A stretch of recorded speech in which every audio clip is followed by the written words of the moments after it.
got Yo. Oh, what's good, everybody? How's everybody feeling? Zizi, how you feeling, bro? I'm good, man. How everybody doing? Good Tuesday. Another blessed day to be alive, you know? That's a fact. That's a right? fact. I was gonna say, you wake up every day. Like, what's that video when someone says, I can give you $10 million today, or and you die, or you can wake up the next day. Everyone's choosing waking up the next day. Every time. Right? So it's like we're winning $10 million every day. That's facts. That's facts. Good shit, Jalen. Hopefully one day that'll be the bank account too. That was insightful as hell, really Yeah. low key. I'm processing. That was super Yeah, insightful. That was something you said at the beginning of the episode for sure. Oh man. But yeah, we're here for another episode of From the Logo. I just want to quickly address this. Dub is not going to be on the show anymore, but shout out to Dub. You know, I hope that he's good. We're going to be progressing with the show, and we appreciate everyone that has been rocking with us. Know the show is going to keep going on, and we got a lot of basketball and a lot of topics to get to with some crazy offseason stuff. Obviously, the Josh Giddey stuff, the Hawks stuff. Is Trae Young gone? Klay Thompson, Paul George. We have a lot of basketball stuff to get to, so I want to make sure that we keep trending in that direction. We got more to come. ZZ, take it away. Ladies and gentlemen, as you saw from the title when you clicked on this video, we're going to be talking, as Gifted alluded to, which NBA teams will make the right moves in free agency. And honestly, I was going to just have us go through each team, but I was like, no, man, we're just going to figure out the teams that absolutely need to make the biggest moves. So we'll get into that during the meat and potatoes portion of this show. But we're going to start off. Gifted wanted us to start off with what happened. I believe it was yesterday, the Chicago Indiana game. Yeah. So I forgot Angel Reese's stats, but the one thing that I did know was that she had a double-double and she was efficient. She was. So I'm trying to figure out two games in a row of over 50% shooting and still getting double-doubles from Angel Reese. Which, if you've listened to some previous shows before, Gifted has mainly been talking about how ass she was. However, you know, so that means that her having two back-to-back games of above 50% shooting is incredible, and we got to give her flowers. Please keep it up. Good Lord. If you fumble this Rookie of the Year, wait. Go ahead, Hayes. Go ahead. Her field goal percentage is over 40% now officially. We're talking about her hovering around 34-35% for the first 8 games of the season. So and the thing is too, is like outside just the stats of it, if you watch Angel Reese, she understands now when she has a mismatch and how to take advantage of it. Mm-hmm. And she understands pacing as well, and she's not fouling as much. She's really like learning on the fly to see what she's done from the first month to now. She's grown exponentially, man. That's for sure. Yeah, I want to give Angel Reese a lot of credit. I said this coming in. I felt like she could improve from what she had been. I did believe that, but I just felt like seeing the way that she was performing, the way that people were, talking about her, I didn't see the player I've been seeing these last a couple of games. Beyond 2 games, she's had a big turnaround offensively for her last 10 games, and especially in the game against Caitlin Clark. That was a phenomenal game. Anytime the Sky and the Fever play, it's been must-watch basketball. Both Caitlin Clark and Angel Reese have been dominating their matchups. I mean, there was no one on the court that had an answer for Angel Reese, but a lot of it came in the fourth quarter, right? She really took over that fourth quarter. Crazy rebounds, crazy ways to get themselves back in. They got stops against that Fever team, and ultimately, that's why they won the game. For the entire game, Caitlin Clark was so impressive too, man. I mean, dude, I think Caitlin Clark might have had her best game as a pro in the W because she had 13 assists, and I promise you, she could have had 20. If you watch the game, the amount of times that the ball was turned over because she threw a quick pass and they just were not ready for it, it shows where her vision is and her processing speed is as a basketball player. But the efficiency and like how calm and composed she looked, I think that's probably the most comfortable she looked in the W. So both of them dominating is a great look for the NBA. Great game. And it was a very important game too, because if you guys are not hip, they're both trying to make the playoffs. So that tiebreaker between those two could be very, very important down the stretch of the season. If the Fever had won, they would have locked in that tiebreaker but they didn't. So now it all comes down to the next matchup that they have, which is in, I believe, the coming months. So lock in for that.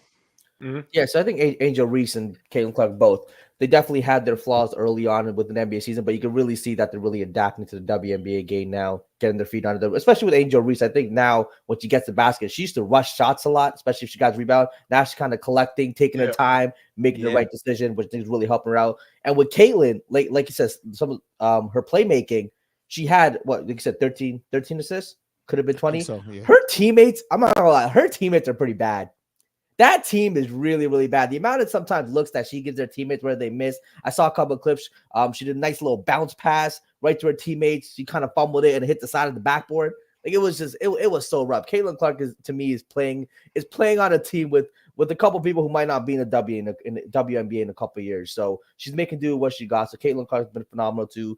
Angel Reese doing her thing. And I think Magic Johnson made a post too. The way Magic and Larry Bird did their thing for the NBA. There are some similarities here. Selling out the arenas, bringing in the eyes, in terms of that rivalry really kind of building. They're right there. Angel Reese fans, Caitlin Clark fans really kind of going at it. And people forget, like Magic and Larry, their fans were going at it too for a while. They became friends kind of later on, right? So we can kind of see that here too, where their fans really going at it, really kind of hate each other at this point. But maybe over time, it'll become a little bit more friendly and everyone kind of gets along a little more. But I think it's great for the WNBA though. It is, because like the one thing that you can say, like for example, I'm comparing the rivalry, not the players themselves. Yeah, exactly. But LeBron didn't have a true rival, but they try to make it him and Kobe. They did the 23-24 thing. They try to make it him and Kobe, right? But it's better when you have a true rival. This could be huge for the WNBA because you have players that have played against each other since AAU and they keep it going. No, they don't guard each other because they play different positions. But this could be really big for the WNBA because whether, we agree or not, rivalries get casuals into it. And that's how you truly grow any sport, is that you have to grasp the casual audience. So, yeah. No, 100%. That's a great point. I saw a comment, actually. I was going through the comment section just because I love seeing the way that the shit shifts. Because I was like, going into the game, I was like, if the Fever win, then this comment section is going to be ruthless. But if the Sky win, this comment section is going to be not as hostile but still hostile because it's about that. It's about somebody. I just wanted to see the rage bait in the comment section. I'm not gonna lie. I saw somebody say something. It was like Caitlin Clark. They pulled up the win-loss record between her and Angel Reese, like up until this point. And somebody rebutted with who has the championship, and then they rebutted with and then the same person rebutted with you only like her because she's white, and then somebody was like, and I'm like, yo, like what are we doing? Well, like, and then it turns to. That's what it turns to. It is for no reason. Like, bro, come on, bro. That. I host Chicago Sky Central for those that care, and when I tell you we're live during the games. And legitimately, as the lead and stuff changes, you see the dichotomy change between the comment section, and you'll see somebody be like, "Oh, Caitlin Clark, she needs to work on XYZ." Oh, so you hate white people? Yeah, white people. That's what that means. Second, how do we get here? Someone. You just can't criticize someone without hating their entire family, race, daughter, brother, all that. You cannot do it. Hold on. That's crazy. No, that's actually wild. All I'll say is I am inclined to agree that rivalry will draw the biggest casual to anything. Not even rivalry sometimes. Sometimes it can just be circumstance, i.e. the NHL last night, right? I can bet money that was one of the highest viewed hockey games of all time. Not saying it was the highest, but one of, given History the was almost made. History was almost made. Everybody's going to tune into a game 7 regardless. But with those circumstances, that was crazy. Crazy work. If that ever happens in the NBA, every job might as well just shut down and give everybody the time out. If a team ever comes down from being down 3-1 to push a game 7 in the NBA, it's over with. Yeah. And the NHL did the right thing, gave their Conn Smythe Award, which is basically the finals MVP for them, went to Connor McDavid on the losing team because he was generational. Learn from that, the NBA. Nah, niggas. He did, bro. He was Learn so he from almost that, broke nigga. Gretzky's points record. Don't learn from that. That's the wrong lesson. saying. to learn That's in the wrong NBA. lesson. When you're That's the wrong generational, lesson. when you generational performances, you're rewarded. I you can gonna really remember- hear the So LeBron. are you ready to say that Kendrick had a generational performance against Drake yet, Jalen? Are you ready to say that? He probably got the answer for that on camera. Hey, that's He had, crazy. he had a good performance. I'm gonna give it to him. He had a good performance. Everyone hype. I just need Drake to come with a summer banger real quick, man. Change the narrative. Look I at don't know what a Jalen summer already banger's talking at. about these numbers, man. I'm just saying, He didn't even try to let the art simmer and nothing. Drake, Just, Drake needs a one dance ASAP. He needs a one dance ASAP to Hey. come out. That's funny. That's one thing I love about doing this show with y'all is that like now I know how to like little triggers for everybody, and I knew that was gonna be something. Hell for yeah. Jalen. That Hey, is look, his cover Jalen. right there. If K Dot drops Not Like Us the video this week, you know right now that shit could, if he drops it this week, that could boost Not Like Us to #1, and then it's over. It's over. That diss track. Who else is coming up? If Not Like Us win a Grammy, Lord.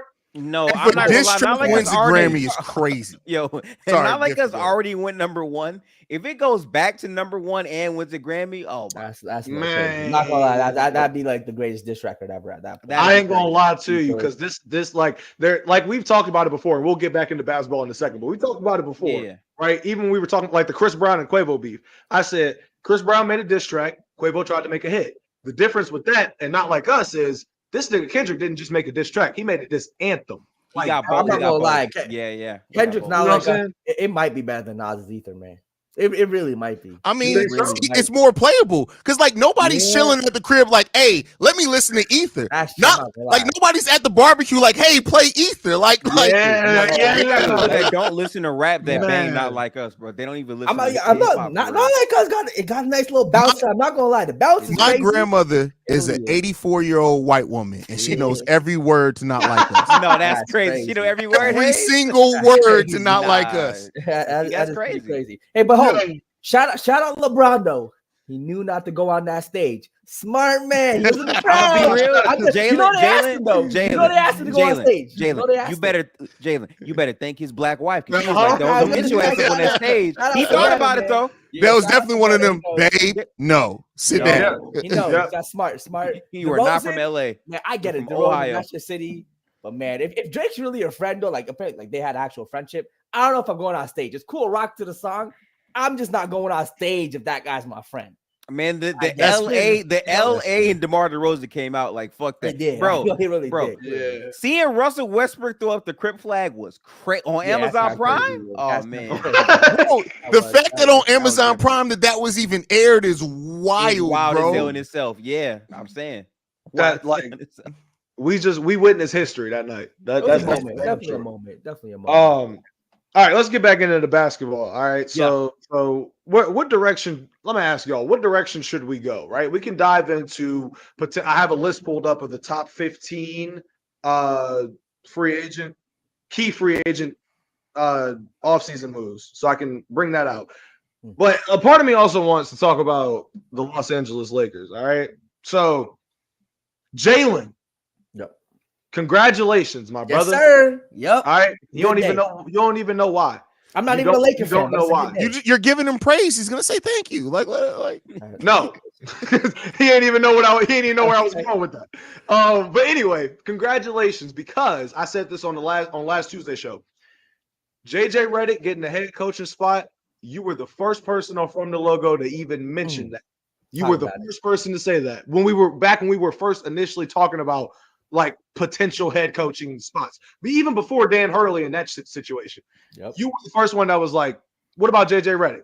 And all of us were like, I mean, I think all of us understood where you were coming from, but we may not have all thought that's the one you got to go after. Obviously, we didn't see Dan Hurley coming, but give me your thoughts on JJ Redick as the head coach and why you think. Remind us of why you think JJ Redick as the head coach for the Lakers is the best move to go in.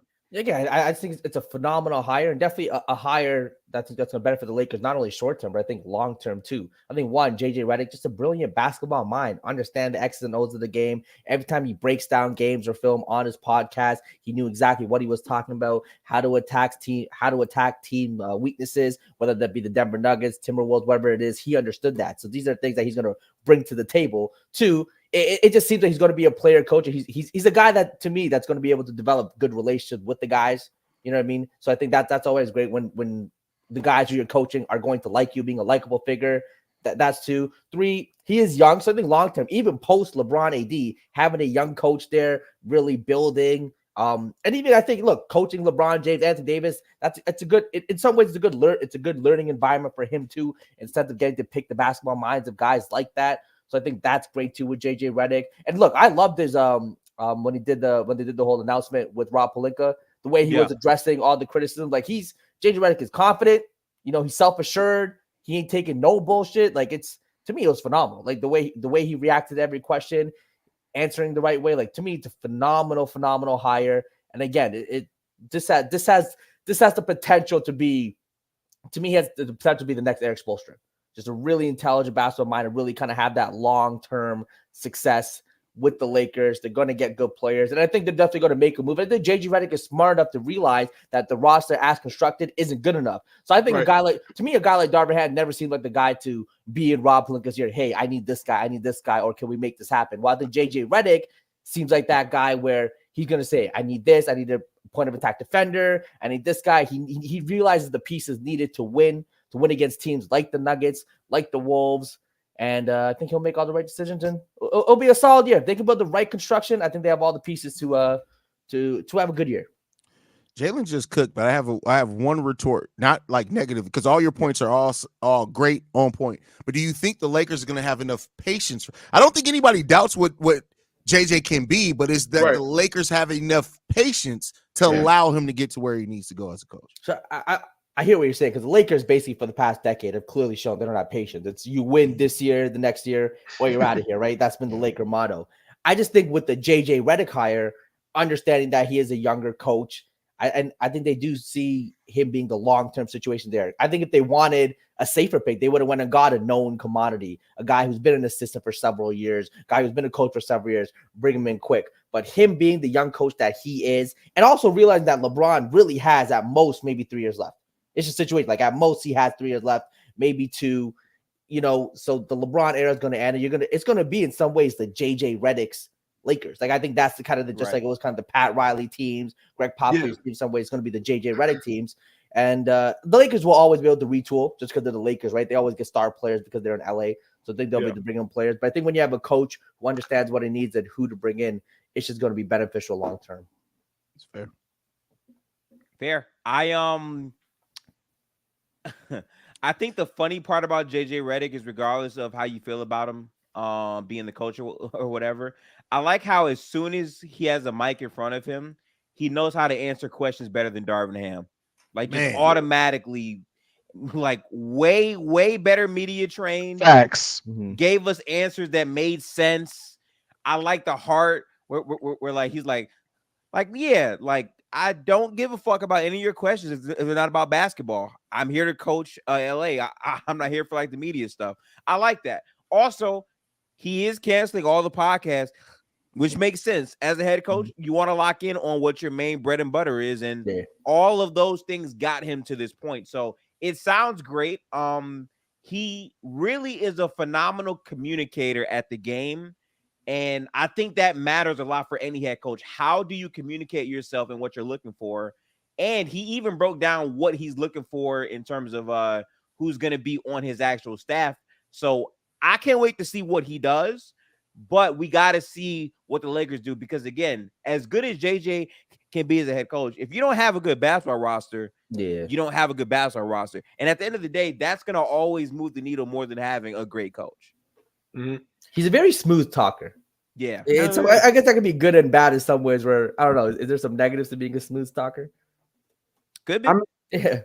In the case of JJ, though, I feel like, first of all, let me just say, W first press conference as a coach, right? Oh, yeah.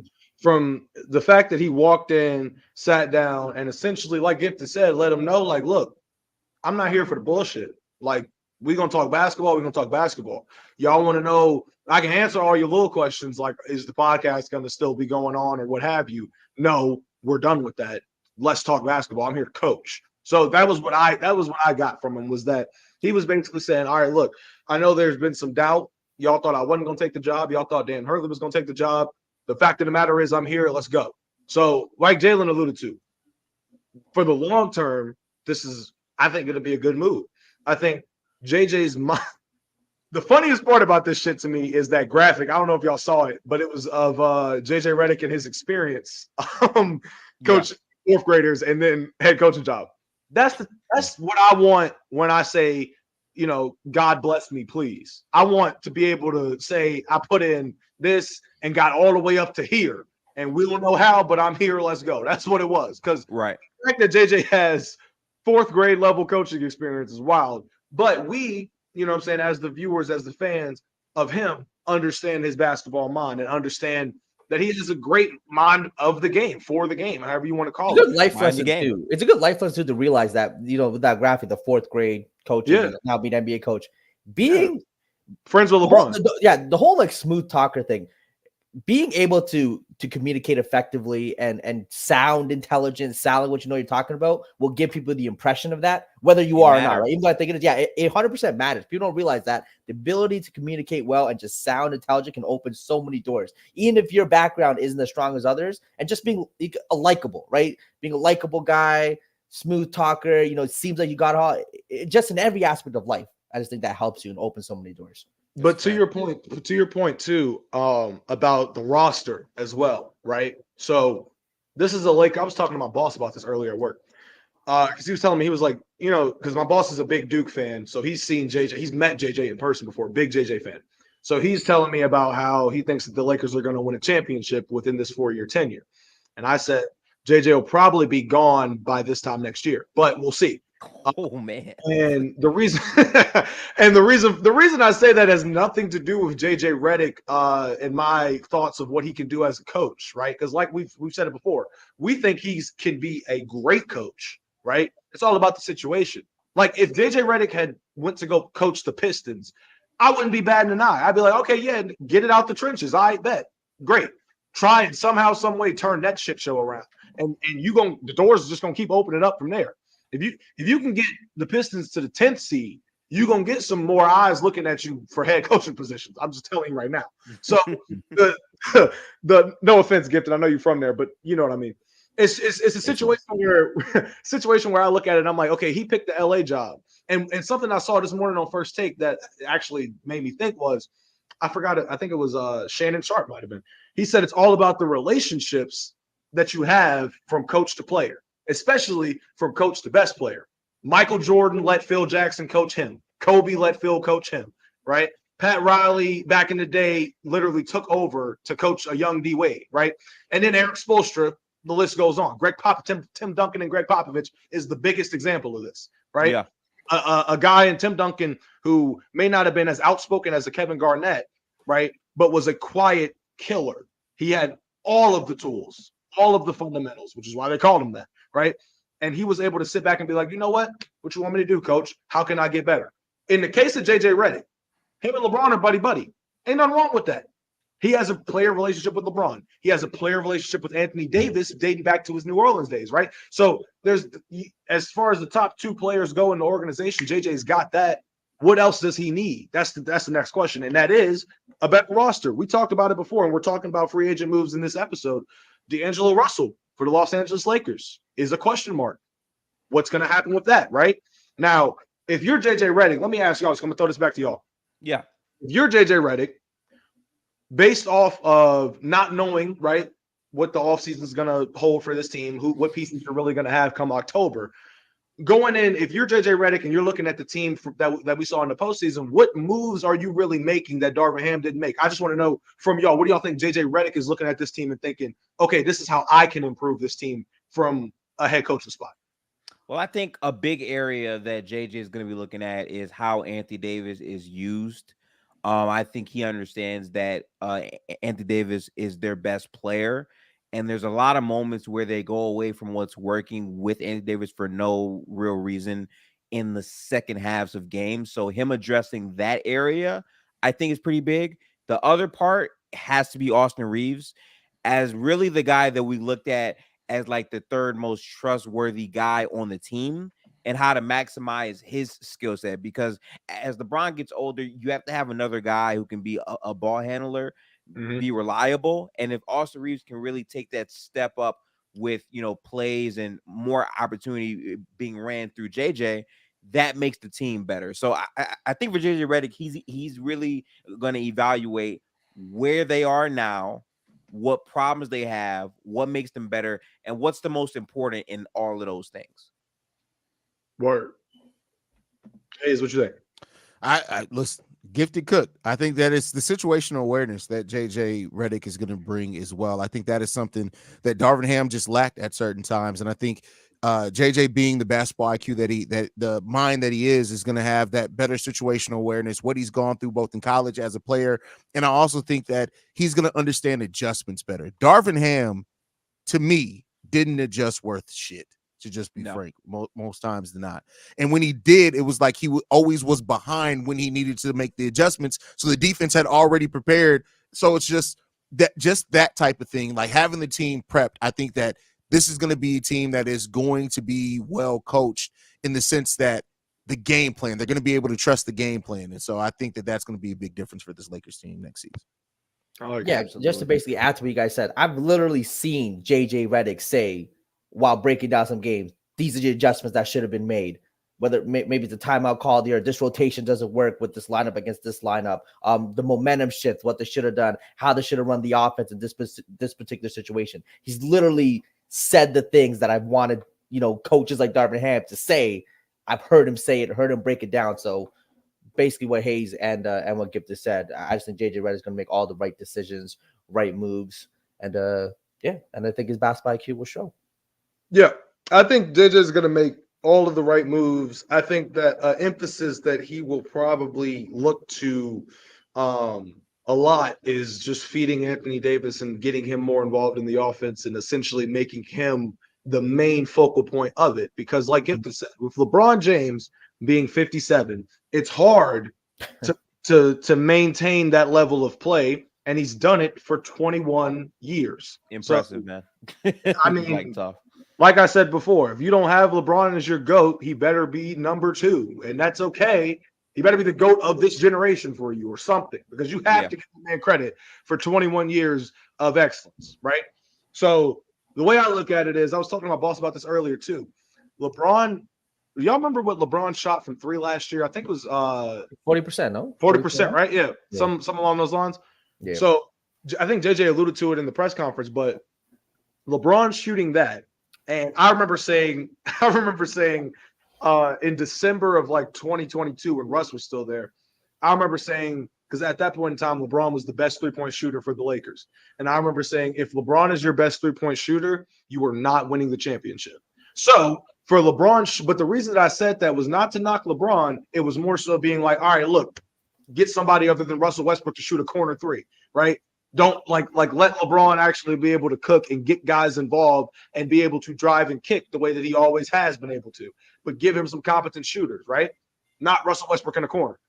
So when I look at JJ Redick, I'm thinking to myself, okay, LeBron James shooting the ball that well from 3, it's a very good sign for someone like LeBron, who has always been a slash first type of player. But I've said, you're getting up there in age, buddy. So the wear and tear of that is not good to be doing in year 22 when you're 41 years old, right? Like if you can rely on that long ball, then you might be in for some business right there. That's something that you can work with as a coach. That's less stress of LeBron having to take it to the cup and even get guys involved. But if JJ is able to get things going by prioritizing Anthony Davis the way that he was prioritized in New Orleans, for example, and being that JJ was in that mix, so he's going to know different schemes and ways in which to really utilize the best 2 players on this team. Everything else is up to Rob Pelinka. That's how I look at it, right? You got decisions to make and people to bring in to help this cause. So we'll see what happens there. How important do you guys think it is that JJ Redick get veterans on the staff? I know there's already been the rumor that Rondo could join the staff, but how important do you think that is for his adjustment as the head coach?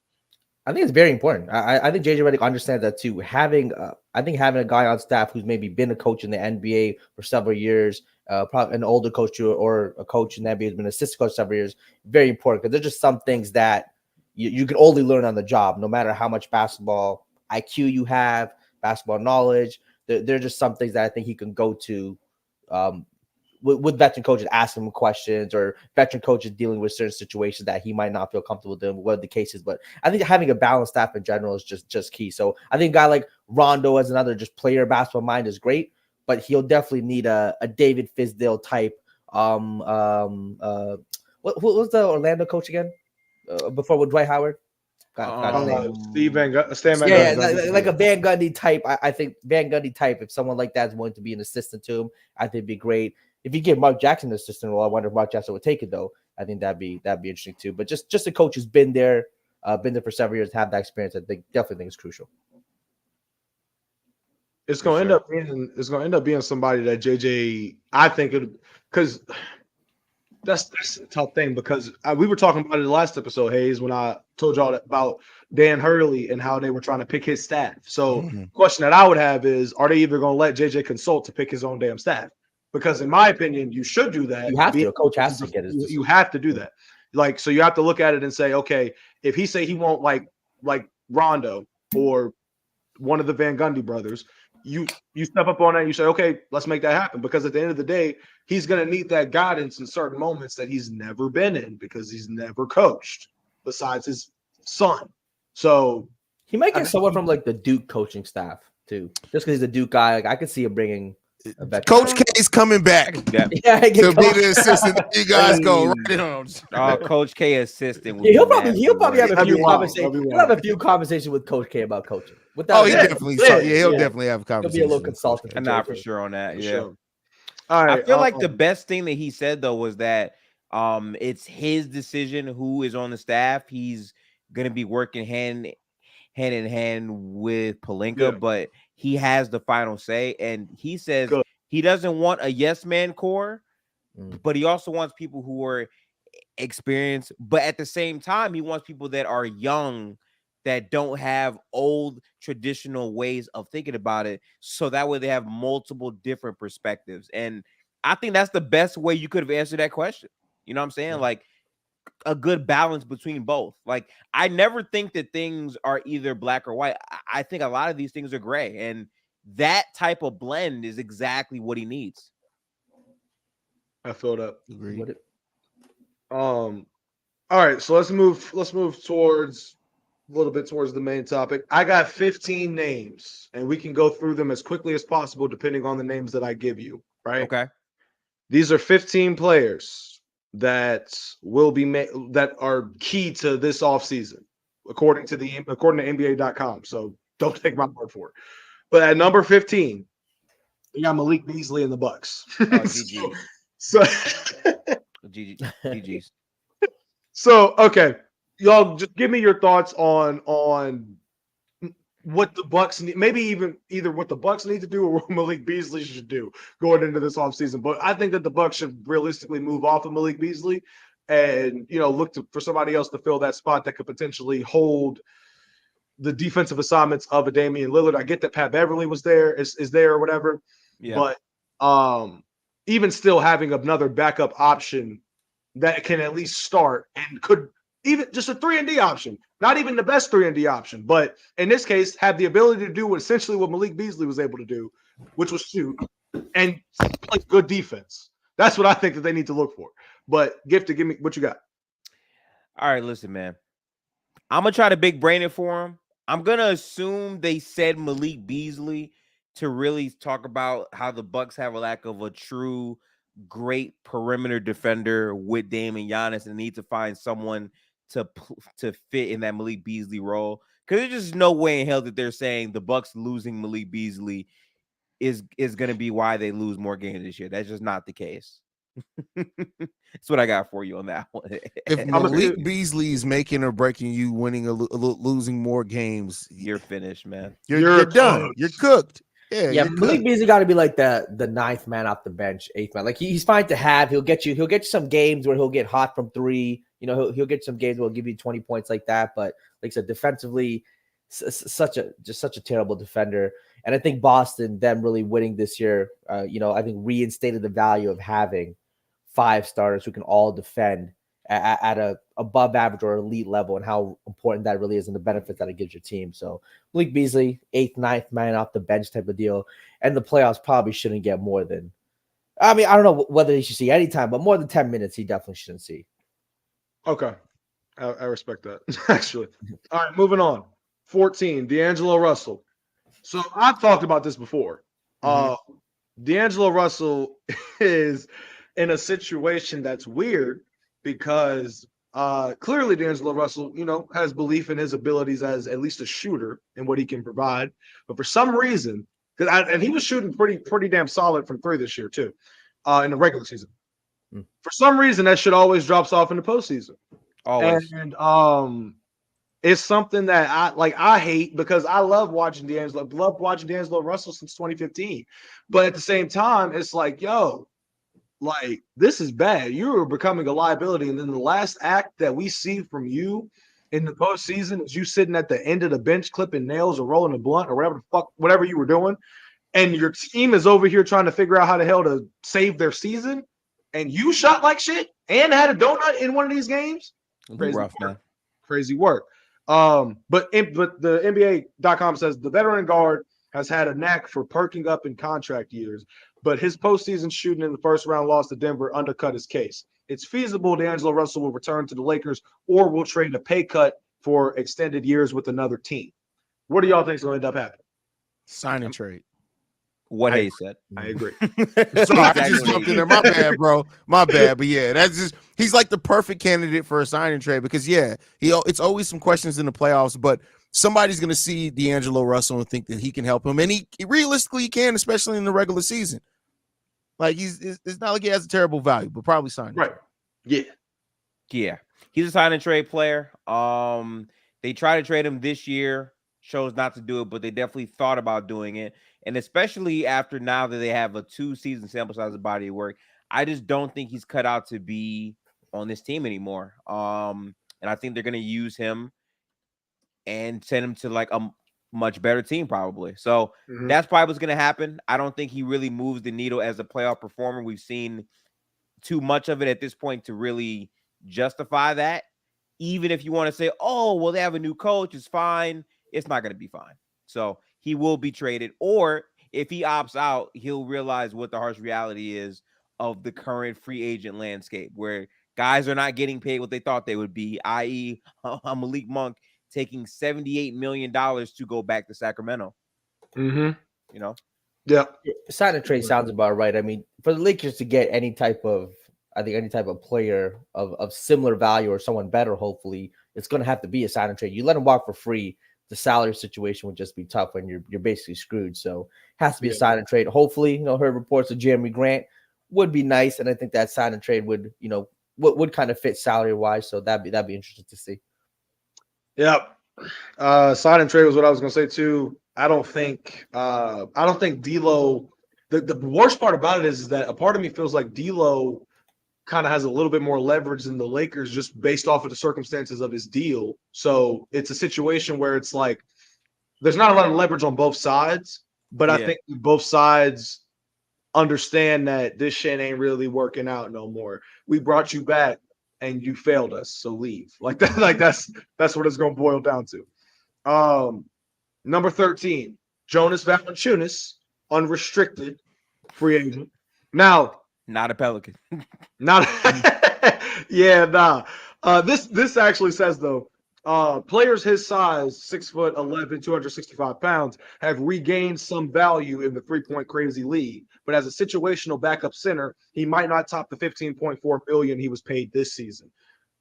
Yeah, I can see that point. There's all, like I said, a situational big. So, what teams do y'all think could utilize a Jonas Valanciunas? I mean, he's been with the Pelicans for a little bit now, but I don't know. Charlotte could probably use him. I guess the Pistons, because they don't have shit going for them in general. Wait, so he'd be the backup for Durant? Yeah, something like that. because they traded Marvin Bagley. So I mean, Yeah. like you might as well see what that. Marvin Bagley. Yeah, I do think with teams seeing Minnesota how they dealt with Jokic, having just bigs and bodies. So they had like Naz Reid, Cat, and Rudy Gobert. And obviously, the special situation, those three guys offensively able to shoot the ball, or at least two of them. Rudy Gobert being the defensive player he is. Valanciunas isn't. But I think having a body like that for that Jokic matchup, I think for a lot of Western Conference teams, especially, they might want to sign him, whether it be a starter or the bench, but to have that big body to throw a body at Jokic, definitely seems viable. yeah.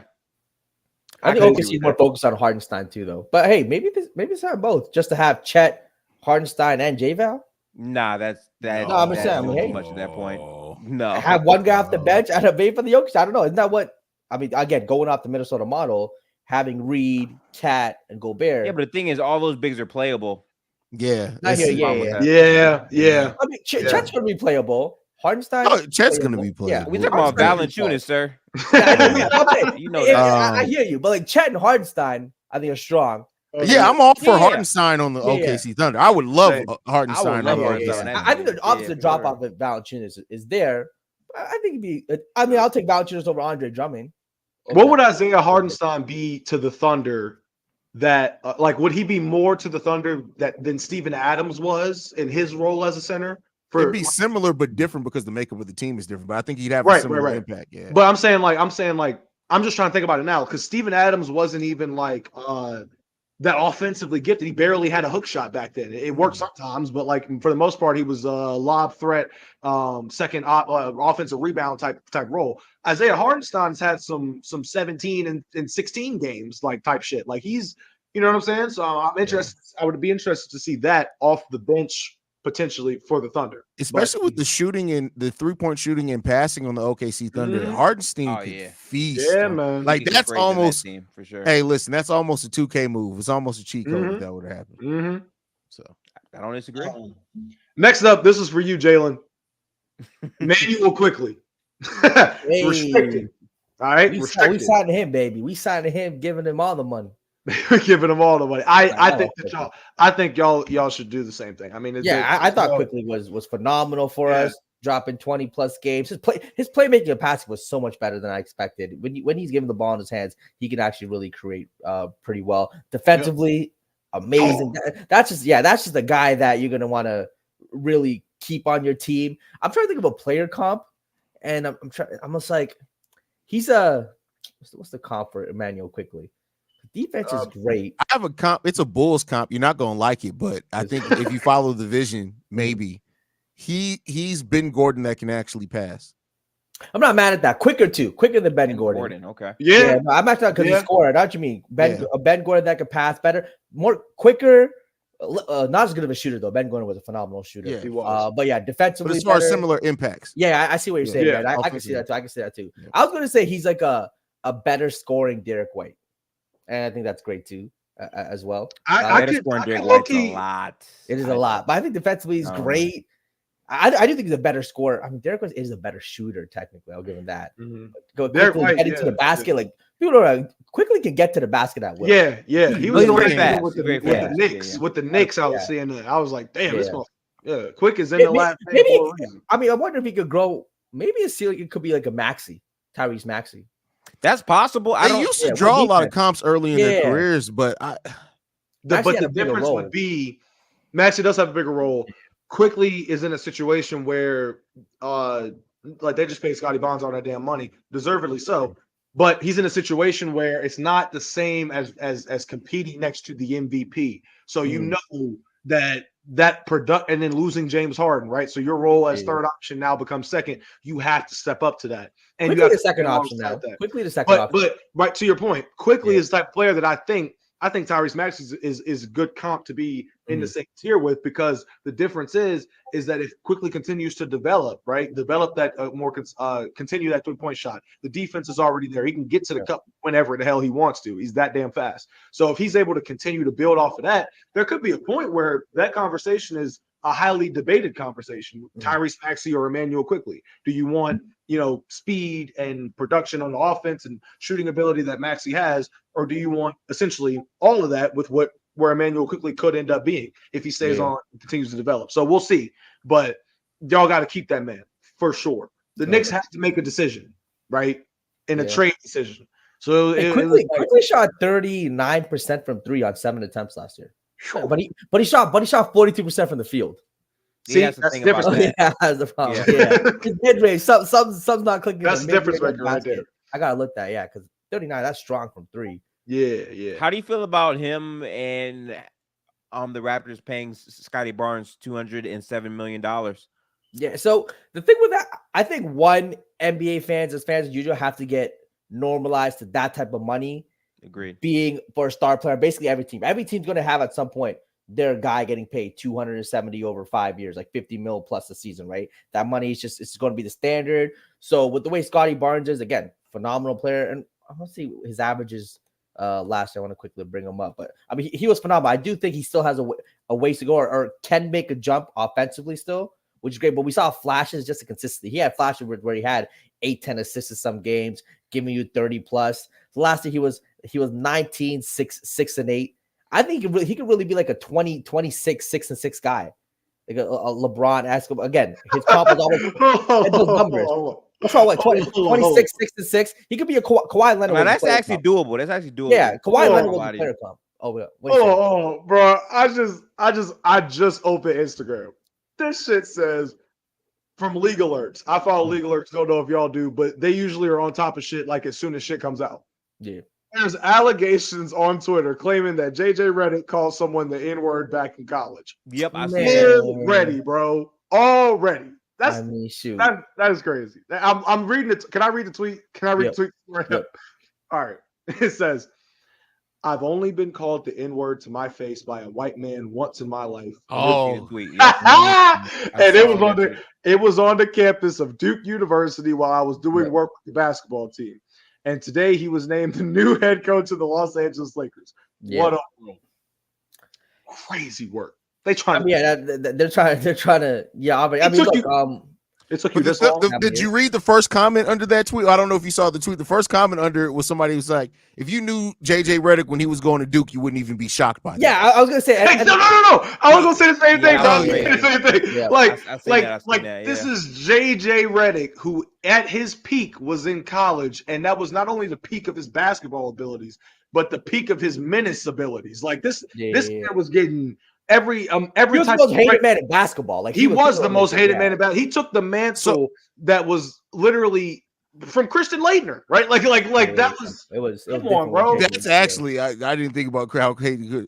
Are we saying that JJ Redick was on demon time at Duke? He was on Duke demon Hell time. yeah, he was. That's why I also say too. Duke blue demon time. Is that 2004, 2004, 5, 6. Do I see JJ Redick saying that word? Absolutely. I'm not shocked at all if he probably said that word when time to college. Do I think he's a racist and wants to join the KKK now? No. I mean, I think that's what. Yeah, you know what I mean. So he's grown as a person. Exactly, 100%. Right? Yeah, for sure. If at 19, 20 years old, or 22, whatever he was when he left Duke, if I had all the power of JJ Redick, I would have been calling a lot of slurs to a lot of people. And we know the culture and cultural norms then where it was different.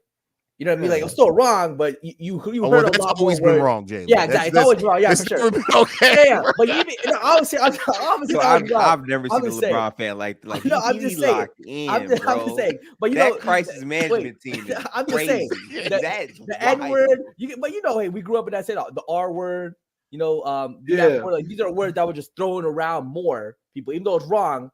It was a different culture back to it. I just think the better thing to say is that is allegedly, because again, I don't know. Yeah, it's alleged. It's alleged. No, that's allegedly that's not who JJ is today. I don't feel comfortable saying that about a lot of people. Exactly. We're finding out a lot of dirt about a lot of people, and true colors are showing.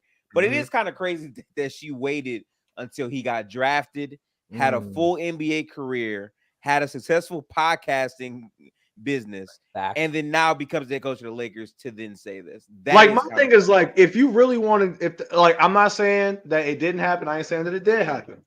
My thing is that you waited this long. Like Gift just said, this nigga from that moment in time, right, where he might have called you that when he was in college. That was where he was popping the most. right? Garnering national attention, whether for shooting the basketball or for what opposing crowds were saying to him. But in that moment, that's probably where you probably could have sold that story and it would have worked out. Then not only that, but he goes and has a 15-year NBA career, right? And then from that has a podcast with arguably the greatest player of all time. You ain't even think, okay, now I should say it. Yeah, framing it like, oh, I just happened to see him become the head coach of the Lakers is like, come on. But I will say this. He did play under Donald Sterling for a few years. I'm just saying. Y'all seen clips? Y'all seen clips? Y'all watched it? Bro, I'm sorry. And it's very accurate. I made it through 2 episodes of that show before the hairline on Lawrence Fishburne took me out, bro. I'm mature enough, bro. Crazy with the casting, bro. Like I cannot watch that shit, bro. And look, over the weekend, I tapped in because I visited one of my boys in college, and he was like, "Yo, have you watched Clipped?" And I was like, "I can't." I'm be real with you. I said the same thing. I can't get past the casting. So I watched like a scene or two, but I haven't. So we sat there. He was like, "Yo, bro, like you down for the weekend? Let's just sit back and watch the whole thing." I was like, "All right, whatever." We ended up watching it. There's only like 6-7 episodes, but we're watching it and we're both invested. Like we're both sitting there like, because literally once I got past the casting and once I got past the point of me telling myself that is not Blake Griffin, stop showing me this nigga, right? And the person that got cast is Chris Paul. Who is like what? And here's the thing too. I will say he don't look shit like Chris Paul. Not even a. But did you see Steph Curry and Klay Thompson? Like what? Don't even get me started. Don't even get me started on that because that, as a Warriors fan, I want to fight the nigga that made this show for that. But at the same time, I do think it could be hard casting. These guys could be hard casting. The casting director is on watch for thinking all black people look alike. He's on watch. We gotta put him on watch for like. It, okay, yeah, you could say, right? Like, I seen comments that said, "Y'all act like they gonna get him to look identical to him." It's not about that. That's not what no based off of what I'm seeing, it's like Hayes just said, they probably was in the meeting like, "Sir, I don't think that he looks enough like Steph Curry. I don't know if people are gonna like. Is he black? Yes. There it is. Like what the fuck? Like, run it, yeah. Run it. It's good. It'll be good. Like nah, bro. But I will say, for as much as the dude did not look like Chris Paul, once you get into like the 4th and 5th episodes, you start seeing him pick up Chris Paul's mannerisms just from like talking. And I was like, okay, that's cool. Because I was like, as much as I want to slap the shit out of whoever casted you, you picked up some mannerisms of Chris Paul. Like I could see Chris Paul having certain conversations that they were having in the show. Now, of course, some of it is just, drama filled. They got to fill certain spots to make for entertainment purposes. But I will say, y'all sit back. Even if y'all got to sit back and smoke a little dope, like just do your thing, like sit back and just watch it. I'm telling you, you will get invested once you think back to where you were when that shit happened. Like the moment I remember where I was, the moment I saw the Clippers come out and drop their shit at half court. And you know what I'm saying? Like I remember that. And one of my friends was like, was this shit really as deep as like I was like, yeah, this shit was everywhere. This was Adam Silver's first big move, like when he became commissioner. Was making a decision on this, and he banned him for life. Right? That's what everybody was like. And he got all the praise. Adam, he got all the praise. Yeah, everybody was like, "Come to the cookout, Adam. You good?" Yeah. Like, but anyway, let's keep going on to this list. We're at the number 10 spot. I skipped a couple spots. No one wants to talk about Tyus Jones, even though he's a dog. But we don't care. They random Tyus Jones straight. God damn. Tyus Jones a dog. He a dog. We don't care. But we don't care. Like, where is he gonna go after Washington? Tell me which one of y'all in the chat are actually concerned about that. What is a backup point? What team is a good backup point guard? The Spurs, yeah, the Spurs. Ooh, the Spurs would be valid. Spurs would be valid for him. That's something I'd watch. Lakers could use a backup point guard. Of course. The Lakers could use a lot of shit. They use a lot of shit. But number 10 is y'all know him, y'all love him. No, y'all don't. We got Jimmy Butler at home, Tobias Harris. Unrestricted free agent, right? So I'm just gonna read the notes of this because I hadn't read them, but I just want to see how nicely they try to put this shit. The concept of what has he done for them lately would hurt Harris and what teams might be willing to do for him now. That's the first sentence. This nigga's ass. All right? I want y'all to understand that. Hold on. I need y'all to understand. Whoa. I need y'all to really understand this. I need y'all to understand this. Jimmy Butler could never win a championship for the rest of his career. And the clip of him saying y'all chose Tobias Harris over me will still resonate. Listen, all right? Agree. I don't know what even in hindsight's 2020, whatever. I don't understand what Philly's front office really thought they were going to get out of. I don't understand that if they thought they were going to get more value out of Tobias than Jimmy Butler. With Jimmy Butler, like tell me, go back to y'all because this shit pisses me off. Like tell me with Jimmy Butler, right? Like you have a two-way option in Jimmy. You also have a guy that can create his own shot that is known to want to take on the mantle of if I got to carry everybody tonight, I'm going to do it. What the hell did you see in Tobias Harris to tell you, you know what, Jimmy, you can go. We want him long term. Go ahead. Good vibes. He was more agreeable. Yeah. They weren't ready for what Jimmy Butler was. You're right. That's it. Preach. Yeah. I mean, you got somebody who you didn't have to worry about him potentially bumping heads with your superstar. And I truly think that Philly put the personality over the skill. And 100%. That's just my personal opinion on it. Crazy. Well, now look at him. And here's the thing with Philly, right? The process era is something that I think started with Joel when he got drafted. And then from there, it's been about 10 years. So in that time span, we've seen them draft multiple number one picks, and none of them are still there besides Joel Embiid, right? This is a team that has had multiple lottery picks, leave it at that. And the one guy that has stuck around this whole time is back to square one, Joel Embiid. In that time span, we have seen this team have multiple different iterations. We've seen Ben Simmons. We've seen Tobias Harris. We've seen James Harden. All right, we've seen Jimmy Butler. Hell, we've seen JJ Redick at one point. Montrezl Harrell, Patrick Beverley. The list goes on and on with this team. And there's another team that we're about to get into in a second that I really want to talk about, and that's the Clippers. Because I really got something to say about the Clippers. But for Tobias Harris, where the hell does he go? This is a guy who had a donut in the elimination game 7, but they talking about Clay. How much money was this nigga making this year again? How much money did they offer Tobias Harris to put up? He made like 47 this year or some crazy shit like that. Over $40 million a year. Yeah, for sure. To not play defense, to underperform on offense, and to have a donut in game 7. Terrible off-ball defense. Tobias Harris is one of the like strangest players in the NBA where I still think he's valuable and like a good NBA player in some ways, but he's valuable. I don't know if valuable is the word, but like, valuable for the right team. Like he can hoop. Like he's a real hooper. Like he can get you buckets. I understand defensively he's just not there, but like he's a skilled player at his size too. Like he has skill set, and it seems like he should fit better in this NBA. You know what I mean? But for some reason, it's just not clicking, or something's off. He can be valuable for the team. For like, if you want the number 1 overall pick, he can be very valuable for you. He can bring a lot of value. Okay, now we for getting it. Okay, what about like a? What about like a? What about I was to say like okay. The Bulls sign Tobias Harris right now. Get his number 1 pick in 2025. What about like a backup 3 or 4?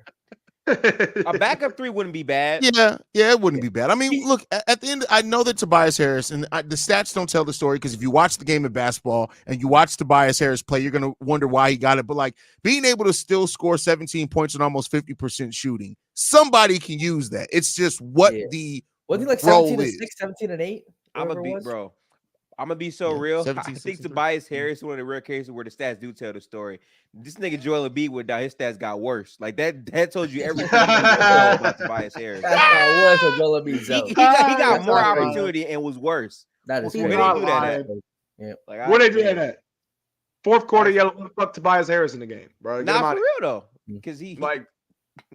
I saw Nicholas Batum outperform him. Yeah, no, I'm about to say, go ahead, tell him. Look, for as much as Nick Batum got for that one just stray lyric, this nigga brings you more. I would take Nicholas Batum over Tobias Harris. What contract is he going to get? Is the question. Does he get like 30 mil a season? He's probably going back to Detroit realistically. Damn. Do they give him like 25, 30 mil? That'd be crazy. Damn. I think he might be like a 10 mil player these days. He's coming to the Lakers. He might get. He's coming to the Lakers. Hey, y'all really trying. You are a Laker. Y'all trying to destroy JJ Redick early. Gonna be way worse. LeBron, y'all trying to kill everyone there. That's crazy. No. JJ too smart for that. JJ, I know you're too smart. I knew you way too smart for Tobias Harris. Not gonna happen. I don't know what, like, all Tobias jokes Harris. aside, I don't know where Tobias Harris could fit. The only thing that I could think is that a team that cleared some cap space, hoping that they were going to sign somebody and strikes out on everything, is like, Tobias, we got you on a 1-year deal. Like, Why go ahead not? and come. Yeah. I see that. Yeah, too. this is gonna be a situation where it's just like you got to prove yourself, big dog. Like you said, Jalen, you said he could be a good NBA player or a good value NBA player.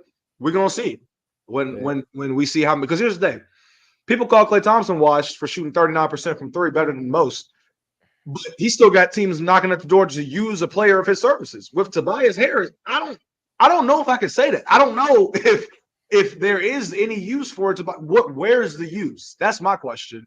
Because like as a vet player for young players, really. That's cool, but what are you gonna tell the young player? Who the fuck gonna listen to Tobias? Don't be like me. Don't be like me. I mean, to be fair, like he was a great vet for Tyrese Maxey. This is He true. just wasn't good at basketball, but he was a good vet for him. Like That's that true. type of role, I think he'll body that role. But in terms of like being a reliable basketball player as a starter, hell no. Like I just don't see that for him at all. In any way, shape, or form. I feel you. All right, let's move on to Contavious Caldwell-Pope, player option. Now, That's a big name. that's a big name right here. Now It might be the biggest name you said so far, to be honest. Hell yeah, you ain't lying.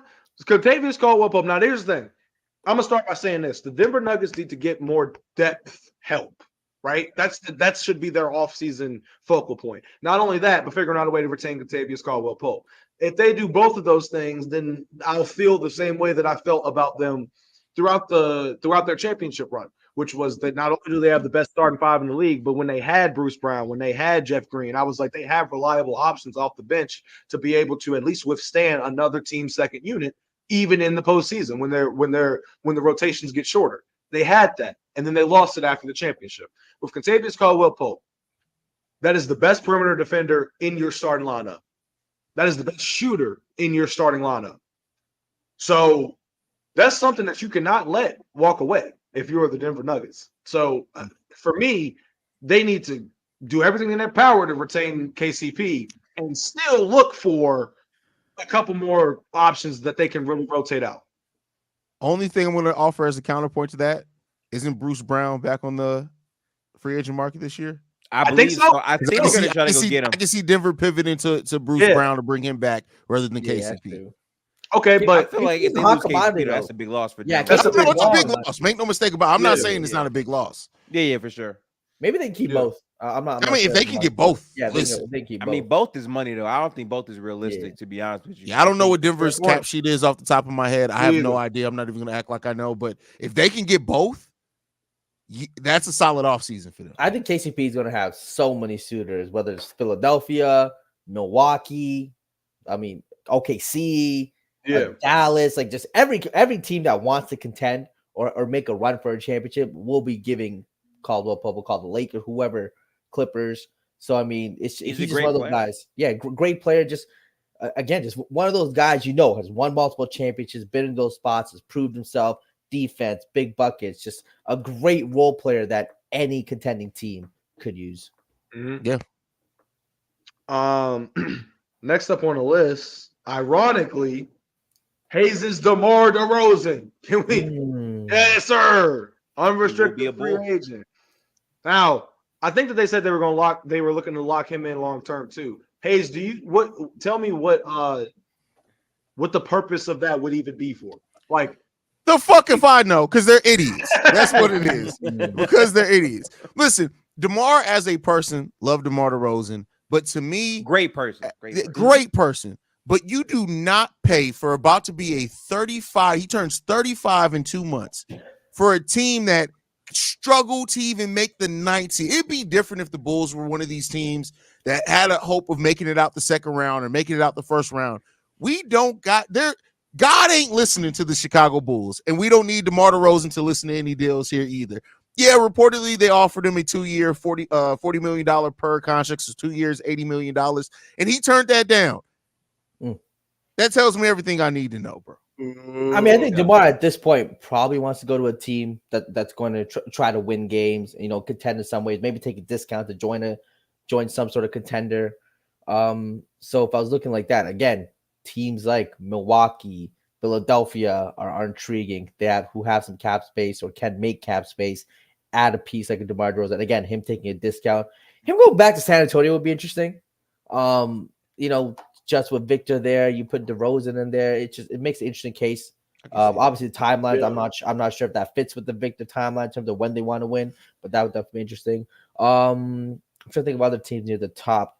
I mean, Minnesota, a scoring punch, another guy to kind of put beside Anthony Edwards as a scoring guy and Cat. Yeah, I mean, I don't know. Maybe his role on a team like that might be a 6-man. Again, if he's okay with that at this point in his career, I think him wanting a ring, maybe he takes a role as a 6-man, a super sub, right? So I've always said that, like, if you have DeMar DeRozan as your 6-man, you're probably in good shape to win something. Hell yeah. 100%. He's not like a key piece on your team. No. The question is that after being at the pop out and show, he can't come back home to Toronto. I don't think he's ever leaving the state of California again. He's either the Clippers or the Lakers. He's at this point he's entrenched. He's back home. Yeah, that was really some Cali shit. He did. Right? Hey, Lakers 6-man. I'm with it. You want to come Lakers 6-man? Woo! You'll take a discount. That'd be intriguing. Yeah. We're gonna see. Next up on the list, we have from the Clippers, James Harden. All right. Now, this is where I'm gonna get into my little diatribe. So, the moment that the Clippers traded for James Harden, I was one of the only creators on TikTok that really was not moved by it at all. Like, people were telling me about how good this offense was going to be. People were telling me about and I said, and as they're telling me all of these pros and pros and pros and pros, I said, where are the cons in this? Because to me, what that trade looked like, and I'm going to break it down to you as base surface level as possible. I remember saying, all the Clippers did to me was bring in an insurance policy. And as good as they can be throughout the regular season, it will not mean shit come March, come April, come postseason time. It will not mean shit. If you look at the Los Angeles Clippers track record from the moment that they got both Kawhi Leonard and Paul George, what has happened? In the 2020 bubble, they blew a 3-1 lead when healthy. And the funniest part about that is the biggest issue we have with the tenure of these two niggas is the fact that we can't see them both healthy at the same time. But the one time that we did, they blew a 3-1 lead, right? 2021, they make it to the conference finals in time for Kawhi to blow his knee out. Then in 2022, Kawhi goes down again, and Paul George is trying to carry the load, and they end up getting, I think, the 9th seed. And then in 2023, Kawhi gets hurt again in the first round after averaging 34 points per game in like 2 games, which was putting up godlike numbers, but for no reason because he got hurt again. And then they end up losing that series. And then this year, what happens? They bring in James Harden as an insurance policy because they know about their history. And I said, so all that you're telling me is that Kawhi and Paul George, one of them will get hurt or both of them. And then you're bringing in a notorious playoff dropper in James Harden, and you're going to rely on potentially James Harden and Russell Westbrook to get you over the hump. No, nigga. That's a recipe for disaster. That's exactly what it was. James Harden wanted, this is the 3rd team in the last 4 years or whatever, 4th team in the last 4 years, James Harden said, I wanted to be a part of, right? First it was the Rockets, then it was the Nets, then it was Philly, then it's the Clippers. So I think they're still going to end up re-signing Harden. I think that the best bet for the Clippers organization, at least in their mind, is to keep the big 3 intact so that next season, when they break it or when they break into the new arena or whatever, they're going to be bringing that with them as the one thing that they can market the most to let everybody know, hey, come to the Intuit Arena or whatever the fuck they're calling it. But I think that the biggest issue that people aren't realizing is that, and by people I mean the front office, they're in denial, bro. They're in denial. The fact that they want this big 3 and they want to keep it together, they're in denial. What has the big 2 brought you? Nothing. Nothing at all but false hope and broken dreams. That's it. That's all it's brought you in the last 4 years. You bring on more pieces that have had issues with other organizations that you watched in James Harden, and you think that that's going to be enough to get you over the hump. It wasn't, bro. So now they're in a situation where Paul George in the offseason, that's the biggest story of the entire offseason is what's going to happen with Paul George. So in my opinion, I've heard people say, pair him up with Joel Embiid. And at first I was like, well, he was already with the nigga that was great when healthy, but kept getting injured. The only difference in this is that if Joel Embiid gets hurt come postseason time, at least he's going to play through that shit. At least he's going to be there for you. Like, that's the only reason that I can see him saying, okay, I'm going to leave one injured nigga for the next injured nigga. Like, no. The only reason he's going to do that is because at least I'll have a running mate. At least I'll have not only Tyrese Maxey's over there. By the grace of God, hopefully Tobias Harris would be gone by then. So there's Paul George has a lot of options here. The Clippers are really the only ones that I'm looking at like, dude, what are y'all really doing? Like, at the end of the day, what are we doing with Kawhi Leonard? It's taking you this long to realize that shit's not going to work. What are we doing with Russell Westbrook? At this point, you're just letting him go out there and run some cardio because that was the one playoff game. He had more fouls than points, but you get my point. It's just like, I don't know what's going on over there. They extended Ty Lue, which was great, deservedly so, I guess, for dealing with what he's had to deal with from his star players just not being available to play. But at the same time, I think this is the writing on the wall. This team's cooked. Like, dead ass. Sorry. Yeah, I don't know how to feel. I feel like if you say Harden or Paul George, a lot of it is to be determined because Harden said in terms of his contract talks, he's waiting to see what happens with Paul George. And what that means is, well, if Paul George don't resign and it's just me and Kawhi, that's literally Brooklyn Nets 2.0. I left Brooklyn, so I'll probably, leave LA. So a lot of that really dictates what happens with Paul George. And the biggest problem is the Clippers are trying to be a good organization by not giving him 4 years. Paul George wants 4 years. They want Paul George's contract to match Kawhi's contract. So when Kawhi is done, Paul is done, and they can rebuild, right? That makes sense. Paul George wants 4. They don't want to give him 4. That's why Paul George's name is out there in a bunch of mock trades and signing trades, because they don't want to give him that 4th year. So that, in terms of their negotiation strategy and all of that, is really what's going to dictate what happens with the Clippers. 100% agree. I think Paul George, again, he's going to have all the options in the world. Any team's going to take Paul George. Still a phenomenal player, all-star caliber player. Still going to get you 25, on any given night. Good defense. 22. 22. That's fine. Him as third option. Again, him joining, like you mentioned, Philadelphia. If he wants to join, that seems like a good spot for him. Again, Milwaukee would be interesting if they can make that work. Hey, shout out the Lakers. Probably got to get rid of D'Lo and Austin Reeves. I think that'd be intriguing, getting a Paul George there. I just don't know if the Clippers might do a sign and trade, and I don't know how willing they are to do a sign and trade with the Lakers. But Paul George, again, he's gonna be the guy that could definitely put a team over the top or take him to the next level. I can see that. I feel like the unfortunate part about Paul George is I don't feel like he's reliable enough to be a 2, but at the same time, his 1 has not been reliable in terms of health. So we haven't really seen Paul George in a consistent situation where, okay, we know the 1 every time is going to be there and be good. To be fair to Kawhi, though, when he's been healthy, he's performed well as their 1. Paul George is the one who's had inconsistent play, even though he's consistently been there. Mm-hmm. And that's what we got to see. We don't know. When Paul George said that he wanted to, it's not about rings, it's about playing the right style of basketball. I think that was interesting too. So I think the team like Golden State definitely makes a lot of sense in terms of the right style of basketball. I think he would definitely fit well. And hey, again, maybe a conversation with JJ Redick could convince him what type of style of basketball they'll play. But that was definitely something interesting that he said. That I might be a hater, but I just thought that to be any team that wants to play the style of basketball where I get a 4-year max, I'm with that. Same thing. Hey, maybe. That's what it sounds like to me. That's exactly what it was. That's shit. James Harden said.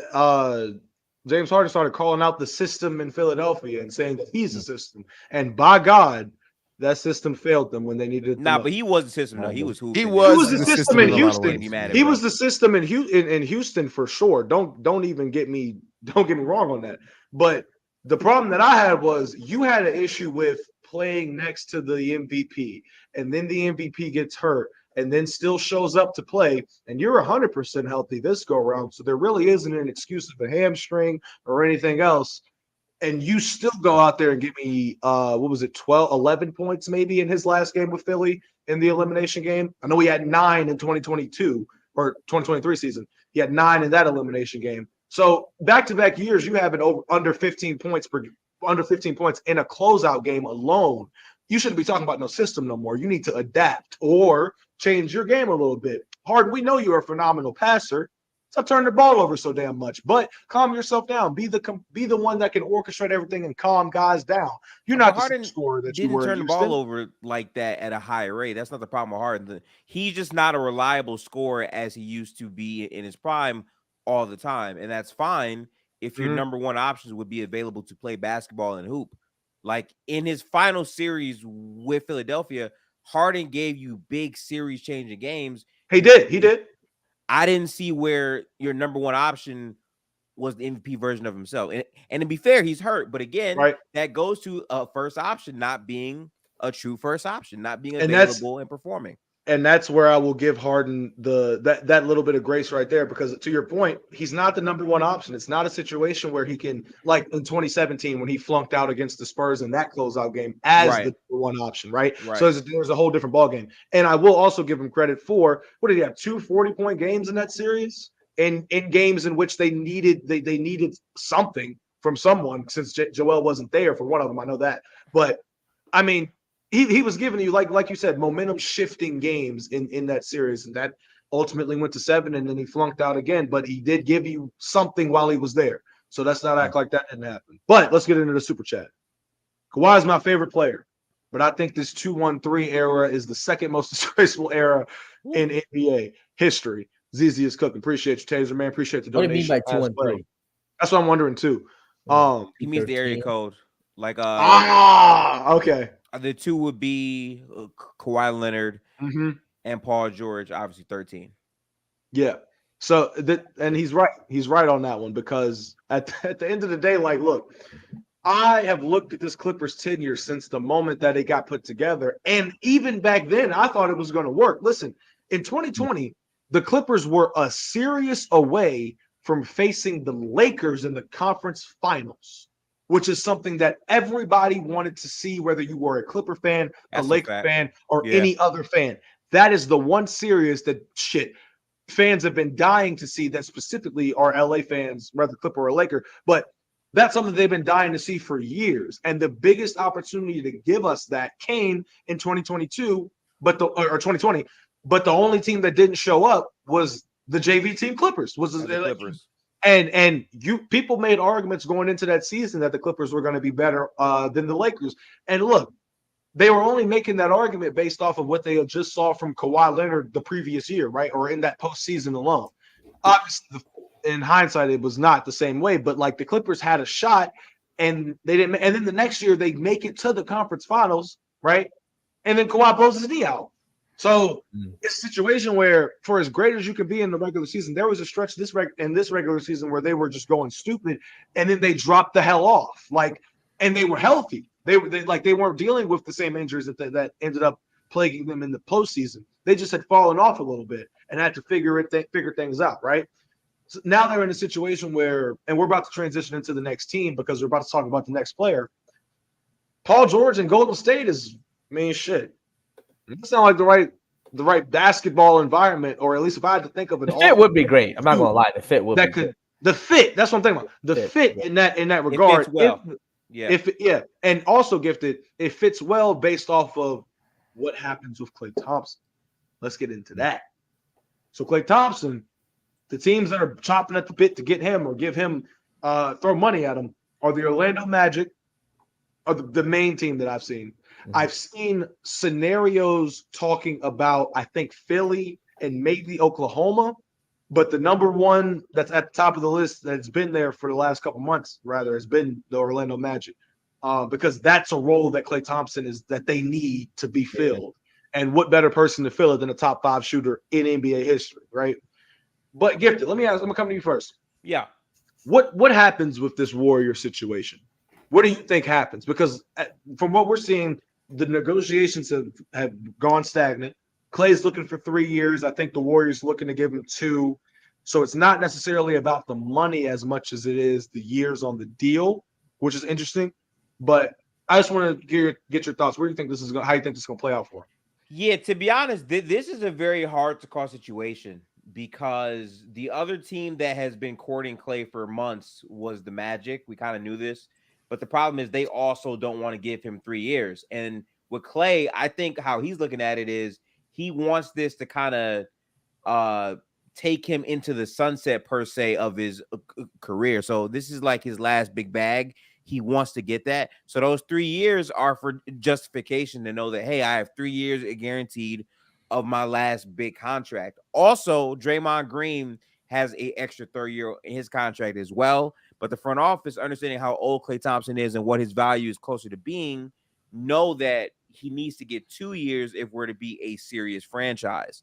So now it comes into question, because they're not really dealing with Klay right now and they're not giving Klay what he wants. Is that enough to make him walk? Is that enough to make him say, I'll take less from another team because y'all disrespected me? Or is he going to say, you know what, I'll take less. I understand. I'm older now. It all depends. I think what makes it very complicating is even with the Paul George situation, Golden State is over the second apron. So to make the Paul George trade happen, they would have to send out equivalent players back and forth, and they can't take more money than they are sending out. So I don't know how that works, honestly, but it's all connected. The Klay Thompson contract, also the Chris Paul contract, which has yet to, have a decision made on it. There's a lot of questions there, but in terms of fit, I think Paul George makes a lot of sense. Again, I don't really like Paul George that much as a player. I think he gets overrated a lot, but I do feel like he's in a situation where his number one option isn't reliably healthy enough. And also, I think Steph as his number one option would be a lot different in space, especially if you can keep Klay. But that kind of sounds like a big fairy tale land. I don't think you keep Klay Thompson if you get Paul George. It really depends on how this offseason irons out, I would say. Klay is one of those guys who I just always kind of expected to be a lifelong, just a lifer, with all the success that they had, and him still being, I think, a player who's able to contribute, maybe at a reduced role at times. So it'd be kind of sad to see. It'd be kind of weird to see, too, him not in a Golden State uniform. But I do think Orlando, just with him, not also his game, but just the championship experience, right? That being a young up-and-coming team, a team that made the playoffs, adding a guy like Klay Thompson, who has all the experience you'll ever need, a guy to really kind of help this young team, help Paolo understand what to do in the playoffs, what it takes to win in the playoffs. It does seem like the perfect fit. That's the guy with multiple championships you add to a team with so many young guys who, again, last year made the playoffs, took Cleveland, to a game 7, right? Game 7, great series. Yeah, 7 games. Game 7. And then, next year, adding Klay, it seems like they should be en route to winning a playoff series. Hey, is what you think? I think the writing is on the wall that Klay is gone. I know that some people are still holding out hope. I think that's just the first thing you got to come to. But Klay is still a player that can still help teams. I think it's a lot more specialist role than what it would have been if this was 5-6 years ago, Klay. But it's going to be weird to see Klay Thompson in another jersey. It's just going to be just I can't. It's just like it was weird to see Dame in another jersey this season. Like it's just gonna be weird, but it's different because of the success that he had. Like Dame didn't have success in Portland, and that still even felt weird. Like we're talking about the Warriors team that ran the NBA for like a decade, 5-6 years, decade. Yeah, like it's crazy. So for me, it's tough because I look at it in two different ways.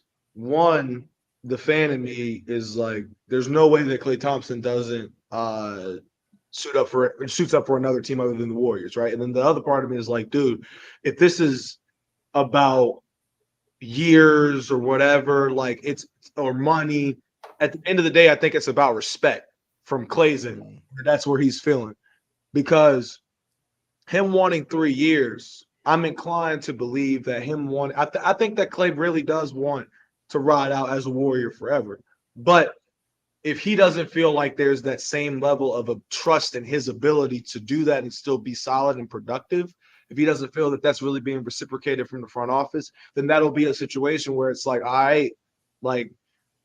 it's that respect level isn't really there, or that trust level isn't really there. So I said going into this offseason, I don't want Klay Thompson to bet on himself, if that makes sense, because Klay Thompson has nothing to prove. Nothing to prove. Like, If anything, the fact that he made it back from those injuries alone should be celebrated. Not making him a punchline for going 0 for 10 when he was the only person to go 0 for 10 and he wasn't even in the playoffs. There are multiple people that had offers in the playoffs this year, right? But it's funny to punch at Klay Thompson when at the end of the day, him shooting 39% coming back from those two injuries and still shooting 39%, like for Klay Thompson, that's off. For anybody else, that's praised, right? Especially as a shooter. So the way that I see it is just like Klay's in a situation where it's about that respect level. And the Warriors are in a situation where they're stuck kind of wondering what they really need to do. Like Gibson said, the Chris Paul contract is still on my mind and what they want to do with that. That's $30 million right there. So they're sitting there wondering, like I'm sitting here wondering, okay, is Chris Paul really supposed to be here long term, or was it like a 1 year, let's try this shit out and see what he's doing? Yeah. And if you still have a little bit of value in you enough that we can see it and we know other teams will be able to see it, then we might be able to flip some shit around. I totally forgot about Chris Paul. Exactly. And the thing with Chris Paul was the only reason that they brought in Chris Paul was for that to help the second unit, which he did significantly compared to last season when Jordan Poole was leading the second unit. That was the only thing that I saw that made sense to make that trade. People were clowning Chris Paul because he was 40. I get that, but Jordan Poole cannot run a 5-man unit better than Chris Paul. I don't give a damn how young he is. The nigga is not equipped to run a unit like Chris Paul. So whatever. But they still got a decision to make on that. For me, I don't know if the Warriors end up coming to terms with it. If they end up saying, okay, let's give him that third year, because people point to Draymond Green when they were having negotiations with him and they looked like they were going south and then they ended up working it out. I'm looking at Klay Thompson and I'm like, okay, it's about what you have contributed since you've been back. So you can't be upset with the Warriors for being hesitant, considering the fact that you had a shaky year, right? And like I said, 39% from three is not shabby, but it is for Klay Thompson. You're looking at a guy that, I mean, even like, I feel like people don't talk about it enough. When Klay came back and had that first full year, which was the 2023 season, this nigga led the league in threes in his first full fresh year back from injury. 301 threes on the year. He had a solid year, multiple 40-point games, a 50 ball against the Atlanta Hawks. Like, this nigga was cooking through the regular season, but once we got to the postseason, and they got to the Lakers series, he shit the bed. You can't. So the way that I feel about Klay having gripes towards the organization based off his production, like, dude, I'm sorry. I felt the same way about James Harden when he was calling Daryl Morey a liar, which he may have been. But at the same time, I don't think that in that initial discussion between Daryl Morey and James Harden, Harden said, hey, look, by the way, I'm going to shoot below 20% from the field in a closeout game for you. But I still want my money, though, because we cool. Like, I don't think that was brought up. Right. If you were looking at it from a front office standpoint, they're going to look at your past production with the last thing that you did. They're going to look at that. And why I've never understood why players get upset when that happens, because it's like, dude, this should happen because of you. If you had a 20-point night shooting, 8 or 10 from the field, yeah, they're going to be looking at you. We talked about it in the finals. Derrick Jones, and throughout this postseason, guys on the Mavericks like Derrick Jones Jr., they're going to be in for paydays. Why? Because of the production that they brought you throughout important stretches of the season. The payday is going to be warranted. Pascal Siakam signing another deal was warranted. You can make an argument he was the best player for the Pacers throughout the postseason. That money is warranted. Scotty Barnes, they didn't make the playoffs, but the money is warranted, right? Jason Tatum's about to get a $315 million extension. That shit is warranted. Weirdly, it's warranted, but based off of his rebounding, his defense, and his playmaking in the finals, you can say it's warranted. Not as shooting, but you can say it's warranted, right? But with Klay Thompson, that's my biggest gripe. Is just like, yo, you got to recognize you ain't getting any younger. You had a down year, right? There were some good moments, but there were also bad. It ended with a bad moment. You got to. I feel like it's a time for Klay Thompson to play ball and be like, all right, look, I might have to take that cut. I might have to do put the team first in this regard, right? And not myself. That's how I feel. But, anything else y'all want to add? Can't wait for the draft tomorrow. That'll be fun. Draft's gonna be fun. Yeah, that'll be a situation. I think there'll be a few kind of game-breaking trades. I definitely see a lot of movement happening in this draft, just with how the picks and how the pick values are seen. I don't know what the Hawks do, man. Yeah. The Hawks don't know what the Hawks going to do. Oh, I get to break down the Bulls pick with Shams after the Bulls have a draft pick tomorrow. Hey! Slight flex, but yeah. So where at? Check it out. Where on Stadium over on Sham Show on Stadium. I'm gonna go on with him. Right Okay. Oh, nice. I bet we got to do that for sure. Y'all tune in. See the boy. All right, so I think we covered everything in this episode. Like we said, Thursday, that show will be more so predicated or dedicated to what happens in the draft. I don't know. I don't know what the hell the Hawks are gonna do. They still got shit that they got to fix at home, so they shouldn't even be they shouldn't even be worried about that first draft pick. This draft class is low key weak, but they got shit they got to fix in house too. So that's gonna be interesting to see. But y'all go ahead, tell the people where they can find you, and sign off for me one time. Each and every, you can don't go at once. Don't all go at once. Well, you can find me at Gifted Hoops on all platforms. I'm currently streaming Elden Ring during the off season. Basketball content will be coming back later this week as well. And yeah, that's where you can find me. You can find me Jalen Carter Music on Instagram, TikTok, on Instagram. Gonna be a good weekend. Y'all asking where the ladies are. You'll see them in the stories. Check it out this weekend. Canada Day weekend. It's gonna be a big long weekend. You know, a couple parties hosting, so it should be a good one. Tap in. You guys can follow me at CEO Hayes, at CEOHAIZE on every social media platform. I keep it the same everywhere to make it easy. So there you go. Sir, as always, you can find me at ZZ Huncho on most platforms, either with an underscore or a dot or without, whatever I felt like putting on that platform. Love y'all. This was a great show. We can't wait to see if Bronny gets drafted, where Bronny gets drafted, because we know he's getting drafted, but where Bronny gets drafted is something that we're looking forward to. Imagine if his ass really don't get drafted. That's what I'm saying. Yeah, I can see it. Would be I will turn into the biggest troll in the world if Bronny James does not get drafted. Oh my God. I'm trolling the shit out of all you James fans. I'm getting all of you. I don't think he should be drafted. Like, you know, He shouldn't be. He should still be in college. Yeah, he shouldn't be drafted. He should still be in college. That's facts. Yeah. All right, y'all. It's 7:31, which means we are a minute over where we're supposed to be. So we're gonna sign off. Love y'all. See you on Thursday and Sunday on Playback. Peace. Peace out, people. Have a good one.